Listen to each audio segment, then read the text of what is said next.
Hola, buenas tardes. Mi nombre es Patricia Lagos, soy docente e investigadora del Departamento de Fisiología de la Facultad de Medicina y en esta ocasión les voy a dar la clase correspondiente al curso de DREM de 2020 que se llama Fisiología de la Placenta.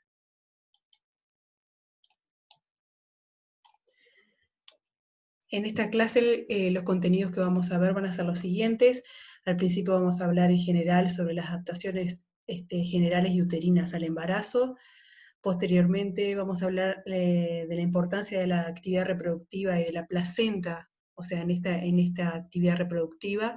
Posteriormente algo sobre el desarrollo placentario y los distintos tipos de placenta en todos los mamíferos. Y luego vamos a enfocarnos en la placenta como órgano de intercambio y la placenta como órgano endocrino, para terminar la clase con algunas menciones de algunas de las condiciones patológicas en las cuales se ha estudiado que la placenta tiene mucha participación.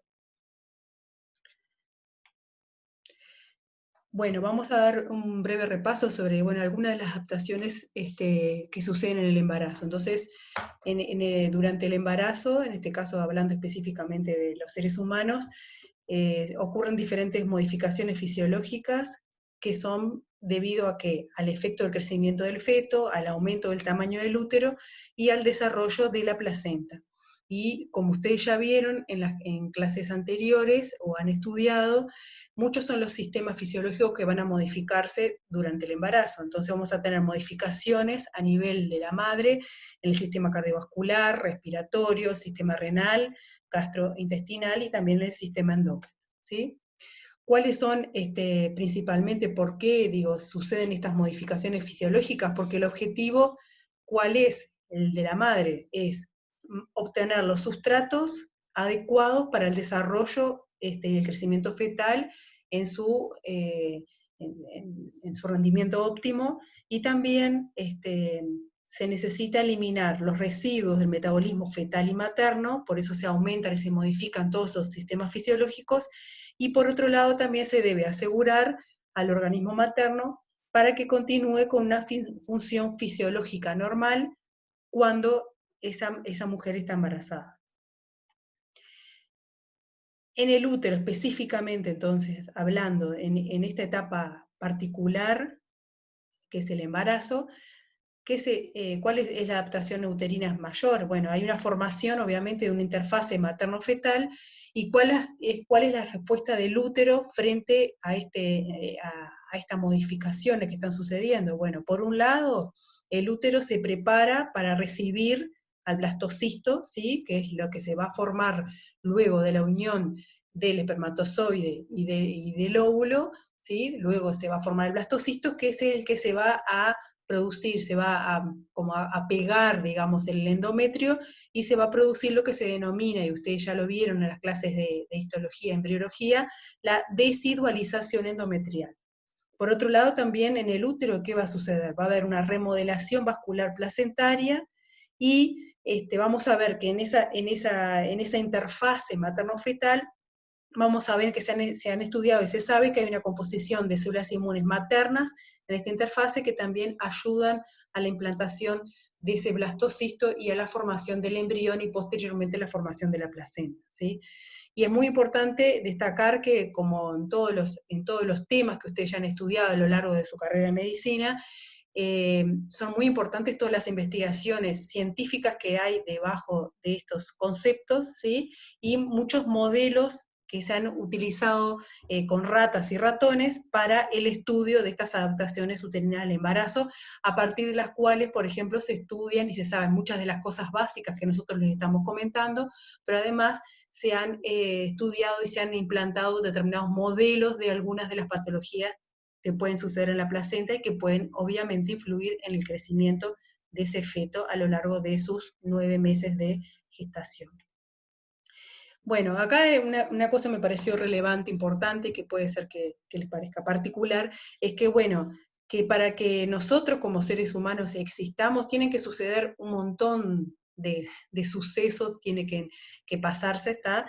Para que ese ser vivo pueda implantarse en el útero y luego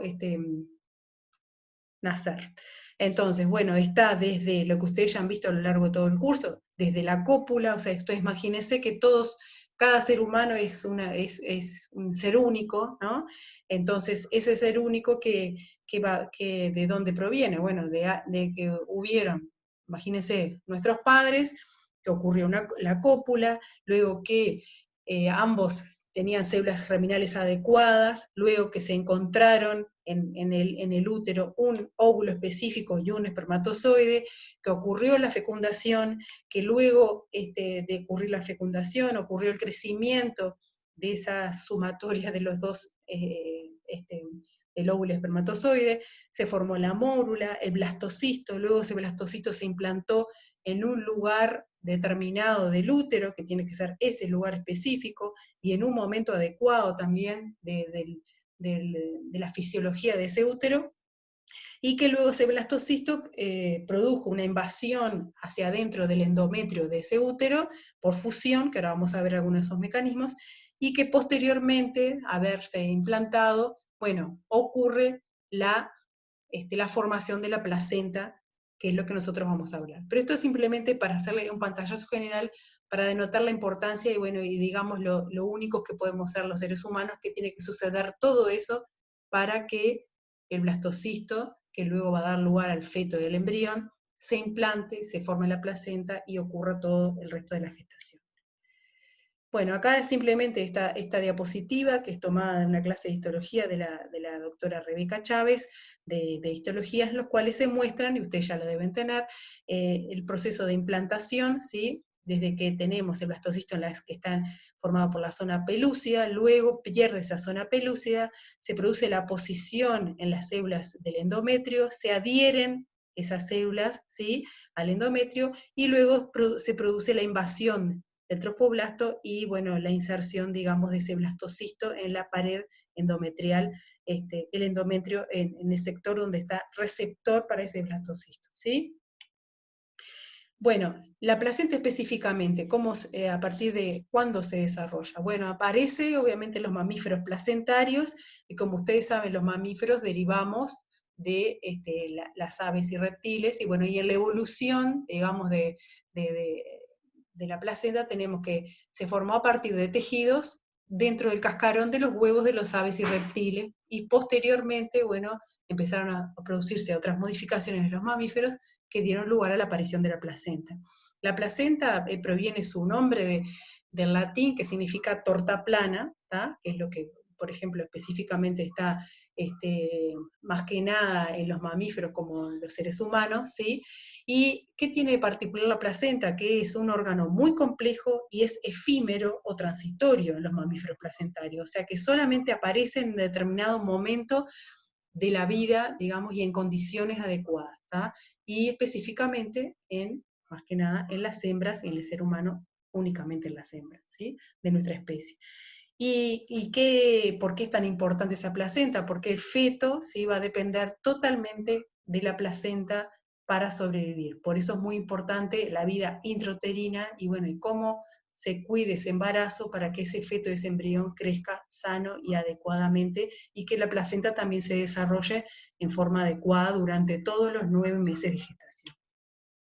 Acá simplemente para mostrarles este trabajo, que al final de la clase van a ver las referencias, que es un trabajo científico, en los cuales estos autores muestran que hay distintos tipos de placenta, ¿sí?, siendo que acá la ven, la que nosotros los seres humanos, digamos, tenemos o se forma es la de tipo discoide, que tanto los roedores como los primates tenemos, y en este caso nosotros podemos tener, bueno, un hijo o más de un hijo, y bueno, cada uno va a tener una placenta en ese caso, que es de forma discoide.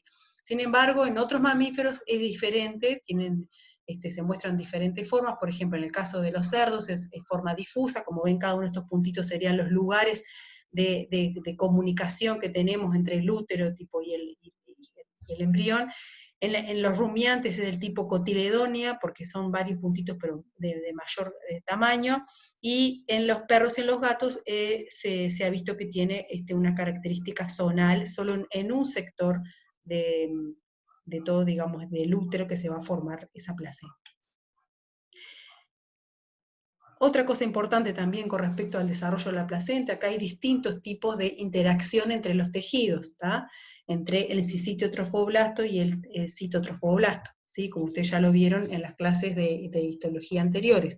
Entonces se han definido 3 tipos, la epitelio corial, ¿sí? La endotelio corial y la hemocorial. En el caso de la primera, la epitelio corial, acá por ejemplo se ha visto que en mamíferos como hipopótamos, antílopes, camellos, las cabras, jirafas, ballenas, delfines, ¿sí? En los cuales están separados los capilares endometriales de los capilares coriónicos del embrión, están separados por el epitelio coriónico y el epitelio endometrial, o sea, están separados y tiene que atravesar estas 2 capas de células para poder producirse el intercambio de nutrientes, gaseoso y todo digamos, entre el feto y el útero.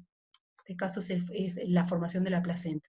En el caso de tipo endotelio corial, que está presente en carnívoros y también en los elefantes, tenemos que están un poco más cercanas los capilares coriónicos, los capilares endometriales, ¿sí? O sea que el transporte de nutrientes, de gases, y bueno, de detritos y todo lo que denota con el intercambio que tiene que haber en la sangre fetal y materna, están un poco más cerca porque se empieza a desdibujar como es, los epitelios endometrial está separado y bueno, y permite un intercambio más cercano. Y en el caso de el tipo de placenta hemocorial, como ya les dije, perdón, no les había dicho, pero bueno, está presente en los roedores y en los primates, lo que se observa es que, bueno, hay el epitelio endometrial bordea, digamos, un tipo de lagunas, ¿sí?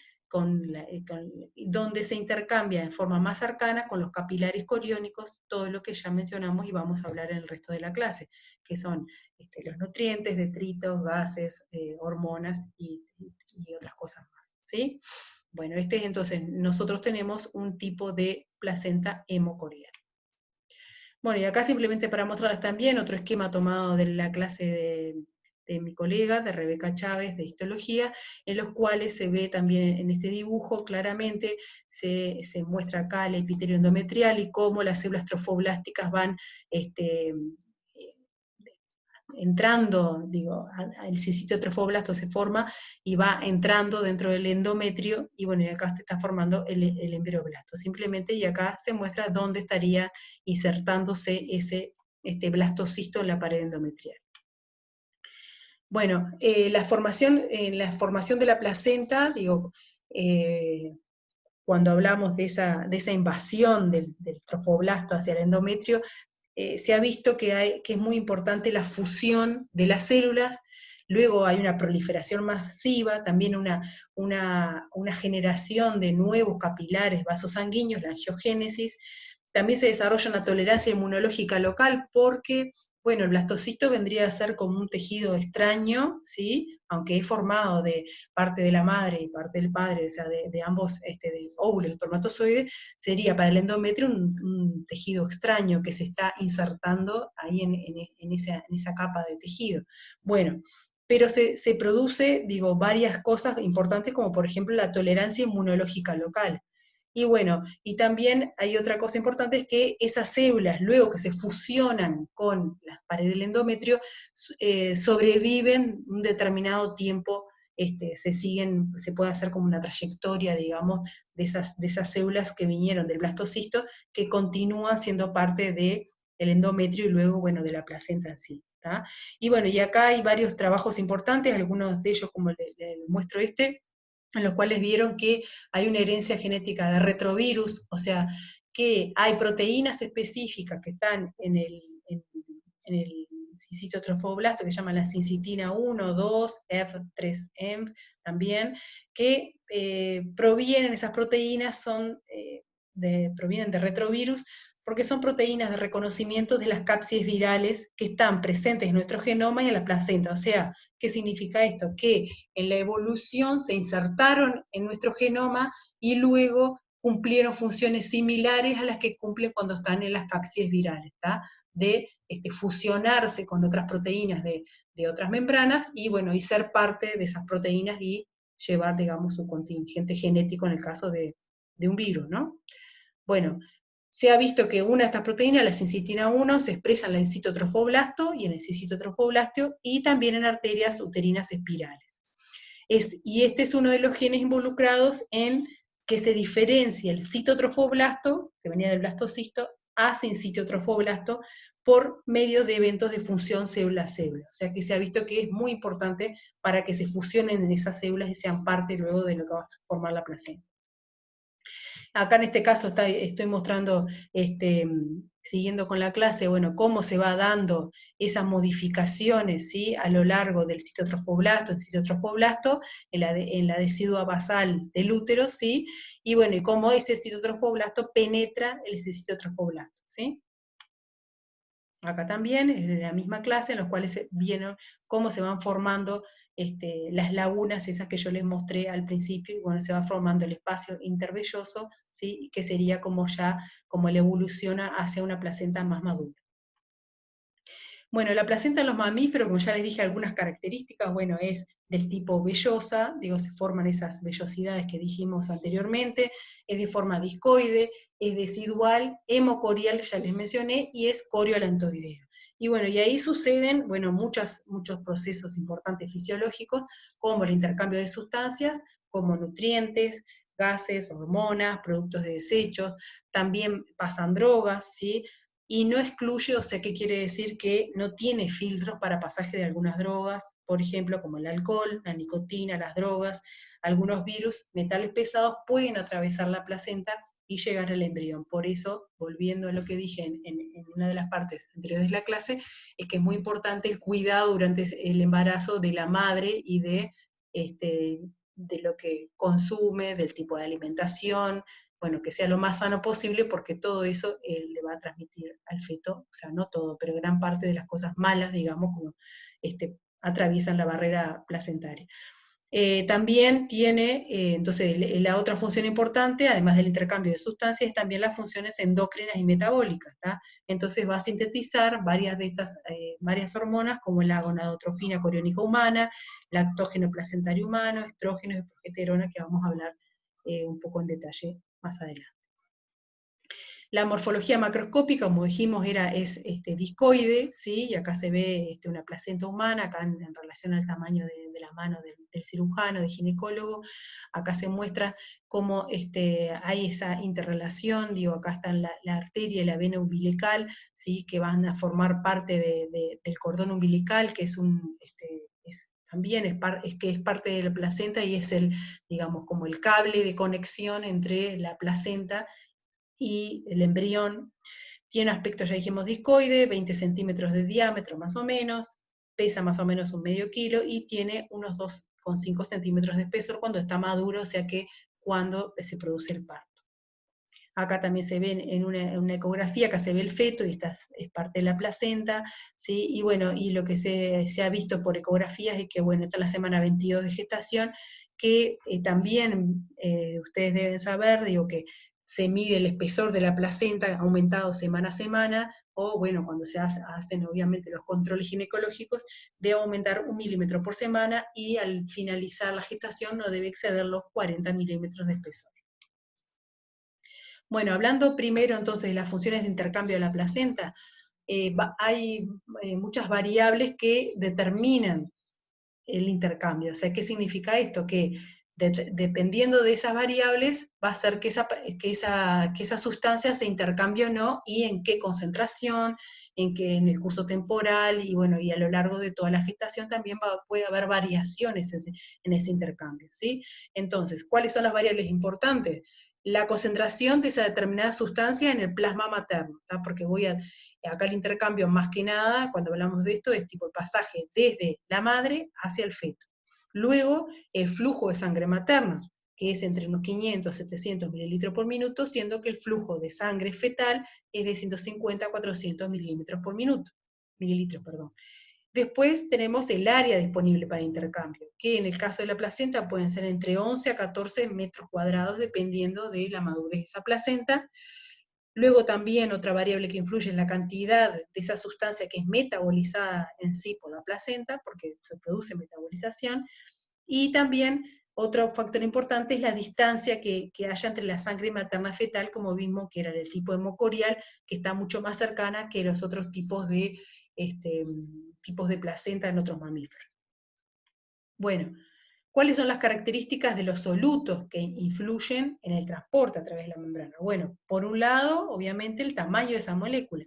A menor tamaño, mayor velocidad de intercambio y de transporte de la placenta, o sea, desde la sangre humana, la sangre de la madre a la sangre del feto. Por otro lado, la ionización, o sea, moléculas que no tienen cargas eléctricas, ¿sí? Por ejemplo, como el agua o el dióxido de carbono, van a pasar con mayor facilidad que, por ejemplo, el sodio, que es un ion cargado. Y después también hay otras sustancias, por ejemplo, si están unidas a proteínas, también, o sea, tienen un mayor peso molecular y obviamente se les dificulta más el intercambio y la transferencia placentaria. Por ejemplo, entonces vamos a hablar de algunas de las sustancias más importantes. El agua. El transporte del agua desde la madre al feto es a través, principalmente, de una vía paracelular, ¿sí? O sea, entre las células, y también hay una vía transcelular, a través de las células, ¿sí? Y en ese transporte transcelular son muy importantes las acuaporinas, ¿tá? Las cuales permiten tanto el pasaje de agua como de urea, de purina y de pirimidina.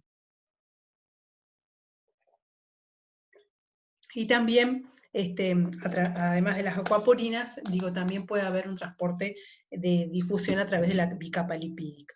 Y ese transporte del agua va a depender principalmente de la diferencia entre las presiones osmóticas e hídricas entre la microcirculación placentaria fetal y la materna, ¿tá? O sea, de eso va a depender el transporte de agua. En cuanto al oxígeno, el oxígeno difunde desde la sangre materna a la sangre fetal por difusión simple, siendo que las presiones parciales de la sangre materna y fetal son diferentes, ¿sí? Entonces, la madre tiene una presión de 50 milímetros de mercurio, mientras que el feto de 20 milímetros, entonces, debido a esa diferencia, el oxígeno va a difundir desde la sangre materna a la fetal. Bueno, acá hay otro dato, 20 o 21 milímetros de mercurio, dependiendo, ¿sí? Por otro lado, también tenemos que la concentración fetal de hemoglobina es mayor que la materna, lo cual aumenta el transporte de oxígeno, o sea, tiene más afinidad, ¿sí? Digamos, por ese oxígeno que viene de la sangre materna. Y por otro lado también tenemos que hay otros parámetros fisiológicos que son muy diferentes. Entonces, por ejemplo, en el caso del volumen minuto, el fetal es muchísimo mayor que la de un adulto, o sea, de la madre en relación a su peso corporal, por lo cual también eso también facilita el transporte de oxígeno desde la sangre materna a la sangre fetal. Y por otro lado, que la curva de disociación de la hemoglobina fetal, como vamos a ver ahora, tiene mucho mayor afinidad por el oxígeno, ¿sí? Entonces acá, por ejemplo, en esta curva de disociación que se muestra en esta gráfica, acá están graficadas la curva de disociación en respuesta a los milímetros de mercurio, ¿sí? En base a los milímetros de mercurio, ¿sí?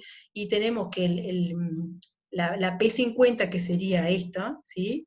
O sea, la P50, el 50%, ¿sí? Es la presión de oxígeno, el cual el 50% de la hemoglobina está saturada con oxígeno, ¿sí? Entonces vemos que la de la hemoglobina fetal, que es la celeste, la curva la disociación se ocurre a un mayor porcentaje que la de la sangre de la madre. Por otro lado, la difusión de CO2, o sea, que es lo que se produce del metabolismo fetal, que tiene que pasar al revés, ¿no? Va a pasar desde el feto hacia la madre para producir su metabolismo. Tiene distintas presiones parciales, tanto en la madre como el hijo, y bueno, la eliminación del CO2 se produce por difusión simple, o también unido, o sea, siendo parte del ion bicarbonato por transportadores específicos que están presentes en las células, en la placenta, y se transporta desde la sangre fetal a la sangre materna. Otros productos de desecho, que no sea el CO2, por ejemplo, el nitrógeno, la urea, el ácido úrico, la creatinina, se transportan por gradientes de difusión desde el feto a la madre. Sustancias alimenticias, por ejemplo, el transporte de la glucosa, que es un muy importante, está obviamente facilitada hacia el feto, y esto sucede a través de transportadores específicos de glucosa, como el GLUT1 y el 3, y hay, también se han visto que también está el GLUT4, aunque que son todos insensibles a la insulina, y bueno, a través de esos transportadores específicos para glucosa, bueno, hay una difusión facilitada hacia el feto, ¿sí? Ya que en el feto, él de por sí en la primera etapa del embarazo, hay una insuficiente gluconeogénesis, por lo cual necesita la glucosa que proviene de la madre, ¿sí? Y por otro lado, la fructosa puede ser sintetizada específicamente por la placenta, no necesita, digamos, del aporte desde la sangre materna. Otras sustancias alimenticias que no sean la glucosa, que hablamos recién, los ácidos grasos, por ejemplo, van a atravesar la placenta mucho más lentamente, y obviamente se necesitan, son muy importantes para cumplir las necesidades que tiene el feto de su crecimiento, de todos sus órganos y todos sus aparatos. Y están más concentrados los ácidos grasos en la madre que en el feto, salvo, por ejemplo, en el caso del ácido araquidónico, que se ha visto que está más concentrado en el feto. Por otro lado, los aminoácidos, que son esenciales para sintetizar las proteínas, que son parte, bueno, de todas las células y de todos los sistemas, están mucho más concentrados en el feto que en la madre, o sea que tiene, digamos, concentraciones suficientes para sintetizar muchas proteínas, y también muchos aminoácidos son sustratos metabólicos de varias vías metabólicas que ocurren en el feto, ¿sí? Y son transportados en contra del gradiente. ¿Por qué? Porque si tenemos que hay mucha concentración de aminoácidos en el feto, en la sangre del feto, y la madre le continúa aportando aminoácidos, tiene que ser en contra del gradiente, ¿sí? Y bueno, y eso sucede desde la circulación materna al trofoblasta, y luego sí hay un gradiente, a favor del gradiente, a la circulación fetal. También puede ocurrir un transporte activo con un cotransporte con el sodio desde el sodio con un aminoácido en particular desde la madre a la placenta, y luego es un transporte pasivo de la placenta hacia el feto. Las vitaminas también son transportadas a través de la placenta, por ejemplo, las liposolubles atraviesan la placenta por difusión simple, ¿sí? Y de forma lenta, por ejemplo, como son la vitamina A, la D, la E, la K.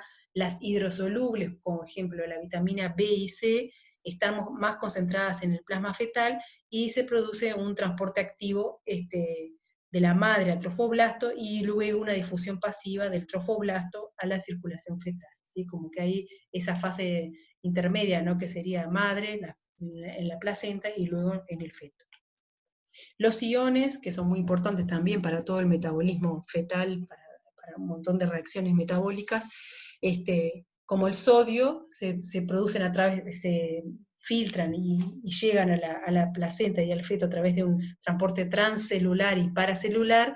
El cloro atraviesa las membranas por un transporte pasivo, y luego otros por transporte activo, como puede ser el potasio, el calcio, que están, tienen mayor concentración en el feto, ¿sí? Y el hierro es transportado a través de la placenta por una proteína específica transportadora de hierro, que bueno, es un ion muy importante para el metabolismo fetal. Por otro lado, tenemos que además de esas funciones de intercambio, también la placenta tiene importantes funciones inmunológicas, ¿sí? Porque la placenta, haría como como si fuera un escudo protector contra el ataque inmunológico materno, porque como ya lo mencionamos, ese blastocisto que se insertó en el endometrio es un cuerpo extraño para el organismo materno, y bueno, la placenta cumple con esa función como de protección para impedir que lo ataque como una sustancia extraña, ¿sí? Entonces, lo que va a proporcionar unas defensas inmunológicas transitorias, porque le transfiere selectivamente IgGs hasta que el feto desarrolle sus propios mecanismos de defensa, ¿sí? Y bueno, como ya mencionamos también, la barrera placentaria, en algunos casos, no funciona como una barrera per se, porque se pueden transportar patógenos, por ejemplo, como el toxoplasma, que es una de las pruebas también que se hace para ver si la madre es positiva para toxoplasma, la rubiola también, citomegalovirus, la hepatitis, la HIV, todas esas son sustancias que pueden atravesar la placenta, ¿sí?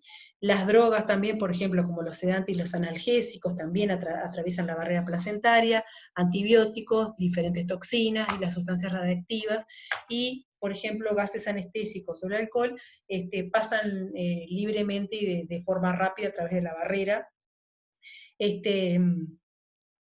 de tal modo, como dice ahí en la diapositiva, que se ejerce, hay un equilibrio rápido entre la circulación fetal y materna, o sea que todo eso que son sustancias tóxicas pueden atravesar la placenta y llegar al embrión.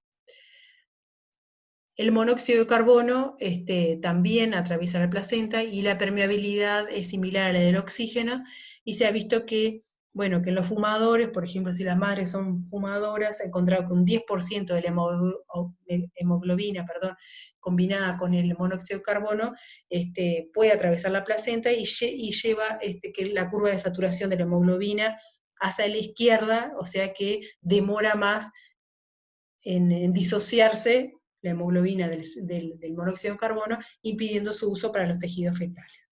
Por otro lado, el alcohol, como ya lo dijimos, tiene metabolización, atraviesa rápidamente, pero se metaboliza lentamente y produce tipo un síndrome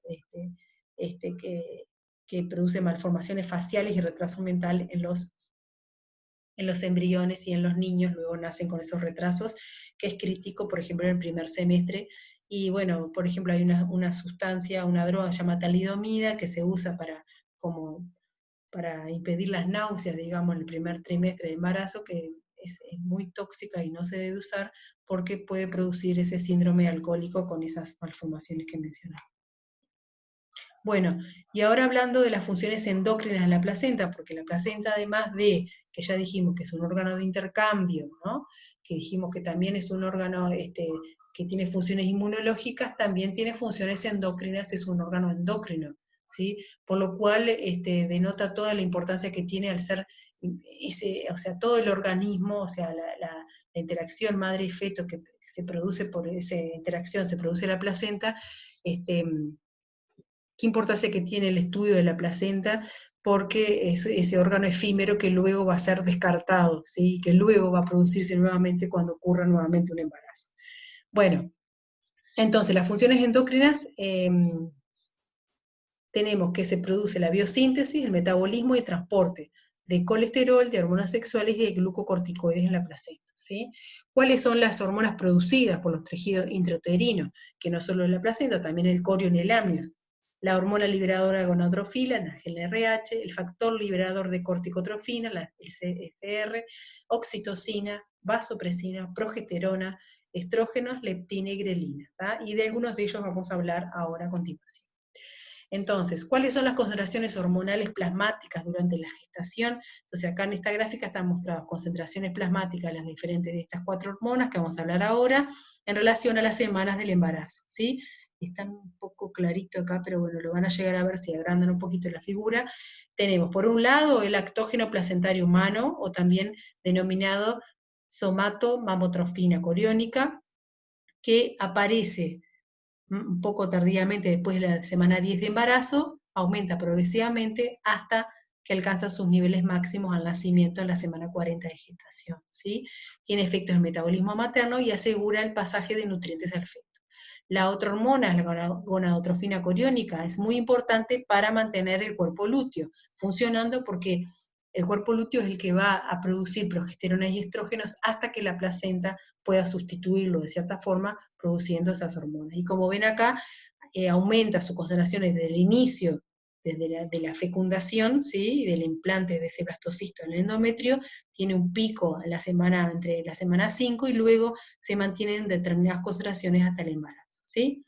Por otro lado, la progesterona, hasta la semana 4 más o menos, la progesterona es producida por el cuerpo lúteo y luego la placenta toma su lugar y, bueno, aumenta su concentración hasta que en momentos previos al embarazo disminuye drásticamente su concentración. Y por último tenemos los estrógenos, que también, como ya dijimos, hasta la 4ª semana del embarazo está formada por el cuerpo lúteo, y después también entra a jugar la concentración obviamente del estradiol, en el caso que es el más importante de los estrógenos, acá lo ven en medio en rosadito, que aumenta hasta que ocurre el embarazo. Bueno, comenzando por la primera hormona que estábamos mencionando, la gonadotrofina coriónica humana, la HCG, que es similar a la LH, es producida por el trofoblasto inclusive antes que se implante. Por eso es una de las, o sea, 8 días luego de la ovulación, o sea, hasta un día post implantación, puede detectarse sus niveles, ¿sí? Como ven acá, que aumenta rápidamente, y bueno, y es esta hormona la que se utiliza como un indicador de presencia de embarazo, ¿sí? Cuando se hace un test de esos rápidos que uno compra en la farmacia, o también cuando se hace un análisis de sangre, cuando se piensa que está embarazada la mujer, bueno, la gonadotrofina coriónica es la que se detecta en ese análisis, ¿sí? Cuando hay niveles más bajos de lo normal, hay un rango obviamente de niveles, ese embarazo puede ser un embarazo ectópico, o sea que se implantó en un lugar que no es el adecuado, en el útero, puede ser en las trompas de falopio, o en lugar extra, que puede ser hasta el peritoneo, en la cavidad peritoneal. Bueno, y por otro lado, si hay niveles muy elevados, puede indicar la aparición, o sea que no es un embarazo normal, sino un tumor trofoblástico, también puede ser que ese feto pueda tener síndrome de Down. ¿Qué acciones tiene? ¿Cuáles son sus acciones en el feto, en la placenta? Bueno, por un lado estimula los receptores de la hormona luteinizante en el cuerpo lúteo, ¿sí? O sea que impide que se produzca la luteólisis en esas primeras 10 semanas que dijimos que continúa actuando el cuerpo lúteo, porque necesita el feto los estrógenos y la progesterona, y luego la placenta es la que va a sustituir esa función del cuerpo lúteo. Por otro lado, en el feto se produce la testosterona producida por las células de Leydig y la corteza adrenal. La gonadotrofina coriónica humana es fundamental en el metabolismo materno porque disminuye la utilización de glucosa por el tejido materno y la movilización de las grasas. Por otro lado, la segunda hormona que vamos a hablar es el lactógeno placentario humano, ¿sí? O somatomamotrofina coriónica humana. Es un polipéptido que está producido por el sencillo trofoblasto, es similar a la hormona de crecimiento y a la prolactina, la GH y la prolactina. Tiene niveles bajos, como está indicado acá en esta gráfica, niveles bajos al principio, y luego va aumentando progresivamente hasta el final de la gestación, y la cantidad de hormona que se pueda detectar en sangre está relacionado con el tamaño de la placenta que se generó por el implante de ese blastocisto, ¿sí? Y se puede detectar a las 3 semanas después de la fertilización. Esta hormona es importante porque antagoniza la insulina, porque inhibe la captación y uso de la glucosa por la madre para que la glucosa pueda ser utilizada más que nada por el feto y ser transportada a través de la sangre por la placenta hacia el feto, ¿sí? Estimula también, otra acción que tiene es estimular la liberación de ácidos grasos a partir de depósitos grasos maternos, estimula el crecimiento, desarrolla la glándula mamaria, ¿tá? Y no es esencial, digamos, que esté presente para que se produzca la preñez. Y estimula también, por otro lado, la producción de hormonas de crecimiento fetales, factores de crecimiento fetal de tipo insulínico también. Bueno, me quedó sin el fondo blanco, disculpen. Bueno, acá simplemente lo que les quería mencionar, y esto lo pueden ver en cualquier libro, es que, bueno, que la biosíntesis de las hormonas esteroidales, que vamos a hablar del estrógeno, se produce a partir de la molécula de colesterol, ¿sí? Que produce la pregnenolona, que luego va a producir la progesterona, ¿sí? Y acá está toda la secuencia de todo el metabolismo que sucede del colesterol, se produce también los andrógenos, que a partir de los andrógenos se producen los estrógenos. Bueno, ¿por qué es importante el colesterol entonces? Bueno, porque ya, como ya lo mencioné en esa secuencia metabólica, a partir del colesterol se van a formar muchas de las hormonas como los andrógenos y los estrógenos, ¿sí? Pero se ha visto también que el colesterol es muy importante para otras funciones también. Es muy importante para la mielinización, ¿sí?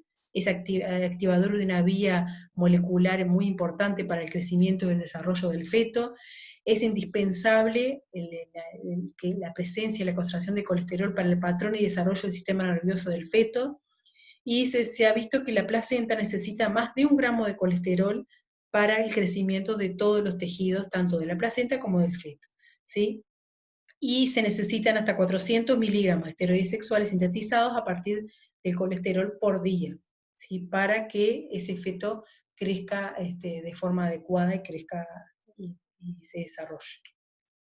La progesterona, por un lado, o sea que es uno de los productos a partir del colesterol, es una hormona esteroidal, ¿sí? Está sintetizada por el ovario, o sea, específicamente hablamos del cuerpo lúteo, luego por las placentas, también por las glándulas suprarrenales y el sistema nervioso central, y se ha visto que de forma particular que está presente en algunas plantas, por ejemplo, como el nogal común, no solo está presente en los mamíferos y en otros animales. Acá se muestra en este trabajo cómo se produce la síntesis materna de la progesterona, que a través de la circulación fetal, ¿sí?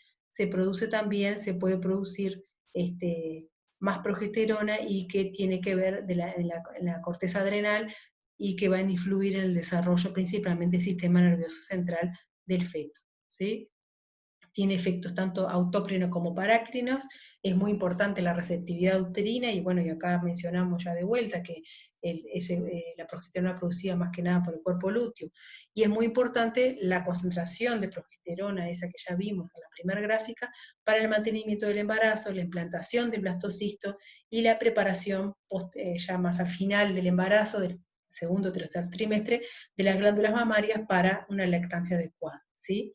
Tanto la progesterona como la progestina sintética previenen nacimiento a pretérmino y también se utiliza como un tratamiento para varias enfermedades ginecológicas. Y es muy importante la progesterona para la mielinización, tiene efectos neuroprotectores y también para que tiene efectos muy importantes en el sistema nervioso central para el aprendizaje y la memoria. Y acá se muestra, bueno, en esta cascada, los mecanismos de cómo actúa la progesterona, ¿sí? Que puede atravesar las membranas lipídicas, o también tiene un tipo de receptor acoplado a proteína G, que bueno, produce una cascada de segundos mensajeros, y que luego produce otros mecanismos intracelulares. Bueno, y acá está mostrado en esta figura, ¿sí? Los eventos asociados con las acciones de la progesterona, como vemos acá, tipo a lo largo de la vida prenatal y la vida postnatal, ¿sí? Que tiene importancia en el neurodesarrollo, la neurogénesis, la formación de los oligodendrocitos, ¿sí? La mielinización de todos los axones de las células nerviosas que necesitan ser mielinizadas, produce efectos neuroprotectores, también participa e influye en la diferenciación sexual a nivel cerebral, y también la maduración de los circuitos neurales, ¿tá? Y bueno, y esto obviamente esto es muy importante antes del nacimiento, porque obviamente van a hacer que en la vida adulta, en la vida postnatal, bueno, esto continúe desarrollándose, y también bajo los efectos de la progesterona. Por otro lado, el otro de los hormonas importantes, la última que vamos a mencionar son los estrógenos. Los esteroides estrogénicos son la estrona, el estradiol, el estriol y el estetrol, más que nada el que se conoce más y se ha estudiado es el estradiol, y sus funciones principales son la estimulación del flujo útero-placentario, crecimiento y diferenciación del endometrio, contracción del endometrio, y la proliferación del epitelio mamario, también para preparar las glándulas mamarias para la lactancia. Bueno, y ahora simplemente les voy a mencionar algunas cosas en particulares. Por ejemplo, como ya les mencioné, el cordón umbilical es un sector importante de la placenta, a veces no se lo menciona, pero bueno, como ya dijimos, conecta a la madre con el feto, impide ese cordón, ese nexo, ese cable, digamos, impide que los vasos umbilicales se compriman, se entornen o se doblen, para permitir que un buen aporte sanguíneo al feto, su composición está es adecuada para que suceda toda esta función, ¿sí? Y bueno, y es importante que en este trabajo menciona, y este grupo trabaja mucho con las células mesenquimatosas que pueden obtenerse desde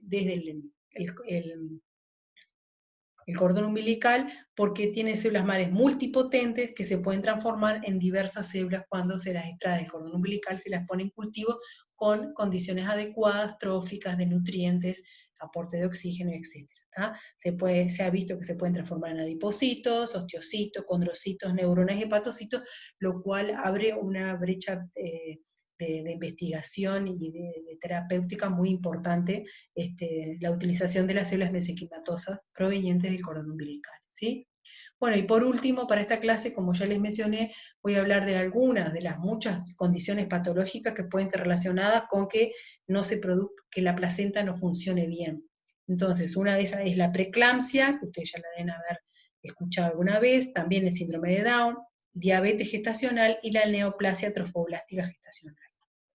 Por un lado, la preeclampsia es un síndrome que se ha visto que es tanto, hay diversos estudios, ustedes pueden encontrar bibliografía científica muy extensa sobre la preeclampsia, es un síndrome relacionado al embarazo, tiene síntomas clínicos, más que nada es la hipertensión que ocurre en la madre, mayor a 140-90, se produce proteinuria y riesgo de mortalidad fetal y también materna, ¿sí? Es muy crítica esta patología. La etiología aún es desconocida y ocurre en el 3 al 5% de los embarazos. Y lo que se ha visto es que una de las cosas que se ha visto en tejidos posteriores, cuando las personas tienen preeclampsia, es que no hay una placentación adecuada, o sea, por hipoperfusión. No se sabe si eso es la causa por la cual se produce la preeclampsia o la consecuencia de la preeclampsia. Y acá les quería destacar que hay varios, como yo les mencioné al principio, de las investigaciones que subyacen a todos estos conocimientos que nosotros les transmitimos en las clases, que están escritos en los libros, hay muchas investigaciones que subyacen a eso. Bueno, y hay un modelo murino de estudio, murino viene de ratones, ¿sí? Que se llama el modelo de presión de perfusión uteroplacentaria reducido, en lo cual lo que se produce es, lo que se produce en el laboratorio es una disminución en el 40% en la reducción del flujo sanguíneo a la placenta, ¿sí? Lo cual se ha visto que eso induce a una pobre invasión del trofoblastio y a un daño endotelial, ¿sí? Y bueno, y en esos trabajos ellos lo que hacen es una resonancia magnética microscópica a nivel de 100 micras, ¿sí? Imagínense 100 micras, imagínense 1 milímetro son 1000 micras, bueno, a ese nivel ellos pueden determinar ese tipo de modificaciones, y bueno, y esto en realidad abre el estudio para, bueno, saber los mecanismos a partir de los cuales se produce la preeclampsia y poder prevenir o impedir que eso suceda, digo, en las madres embarazadas. Por otro lado, la otra patología que les iba a mencionar es el síndrome de Down, la trisomía del cromosoma 21, que es una aneuploidía y que tiene una incidencia de 1 en 450 en países de Europa, y se ha visto que se cursa con un defecto en la formación del sincitio trofoblasto y hay un desarrollo retardado de la función entre las células. Y se ha visto que, bueno, se produce una alteración de la síntesis de hormona, por ejemplo, aparece una forma hiperglicosilada de la gonadotrofina coriónica que no debería estar, lo cual todo eso, bueno, en lo que se ha visto que se basa todas las modificaciones que tienen los bebés al nacer que son diagnosticados con síndrome de Down. Por otro lado, otra de las patologías que les quería mencionar es la diabetes gestacional, en los cuales se produce una intolerancia a la glucosa durante el embarazo en las mujeres embarazadas, y bueno, y eso produce una incidencia en la pérdida temprana de embarazo y de desórdenes hipertensivos maternos, ¿sí? Y lo que sucede es que el feto puede sufrir un estrés hipóxico, ¿sí? Lo que se ha visto es que la placenta presenta una estructura vellosa inmadura, y hay un aumento de la proliferación del trofoblasto, ¿sí? También se ha visto que, hablando de aquellas proteínas que provenían de los retrovirus, como la cistitina 1 y 2, y sus receptores, hay una disminución en la expresión de esas proteínas en las placentas de las madres con diabetes gestacional, y bueno, y se ha visto, bueno, una de las hipótesis es que podría ser una de esas proteínas que pueda su alteración podría estar relacionada en inducir la diabetes gestacional. Y por último, la neoplasia trofoblástica gestacional, le quería mencionar, en los cuales en esta patología relacionada con la placenta lo que existe es un estadio premaligno, en los cuales se forman fetos no viables, que son moles y datiformes, o sea que no se forma bien el trofoblasto, ni se inserta bien el blastocisto en la pared endometrial, y posteriormente se puede producir una neoplasia, que son tumores sólidos derivados de trofoblastos, y que son derivados del huevo fertilizado, o sea, después que se produce la fecundación. Y es una muy baja incidencia, entre 0,6 y 2,4 por mil embarazos. Bueno, y por último les quería mencionar la bibliografía que yo consulté para preparar la clase, son estos dos libros, el Greger y el Knobit Nails, ¿sí? Y acá me falta un pedazo, pero lo puse en la próxima diapositiva, y esta es la lista de los artículos científicos, los cuales yo me basé y que están mencionados en todas las diapositivas. Y por último les quería decir que por cualquier consulta que ustedes quieran, alguna duda que tengan, o si quieren alguno de estos artículos científicos que yo mencioné y no los encuentran en internet, pueden mandarme un mail a este mail, que yo se los puedo mandar. Bueno, y muchas gracias por ver esta clase.